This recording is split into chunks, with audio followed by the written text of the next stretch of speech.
اشرف خانم ما پیدا کردیم. سلا علا سترده چشما ترام ببرده. حالتون خوب انشالله؟ سلامتی؟ شما یه جمله گفتین که چند میلیون نفر رفتن تو اینترنت سرچ کنن بگن معنی سترکه چیه. حالا خودتون بگین معنی سترکه چیه. وقتی که مثلا برای چشم و نظر میخواستن اسفند بریزن رو آتیش میگفتن این سترکه اینا 3 تا ترک داره. بعد میگفتن اسفند و اسفندونه، اسفند 33 دونه، اسفند خودش میدونه قیم و خوش و بیگونه، یعنی هر که چشم زده. سل علا سترکه چشم حسود بترکه. خب چی شد شما به جای حسود گفتین ترامپ؟ از دست تراس عصبانی شد.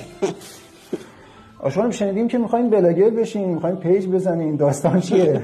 چجوری مثلا؟ نه همه میگن که این جمله رو شما اومدین بگین که بعدش میخواین مثلا پیج بزنین. من پامو که اسمون اجتم بیرون گفتم برای رضای خدا این کارو میکنم.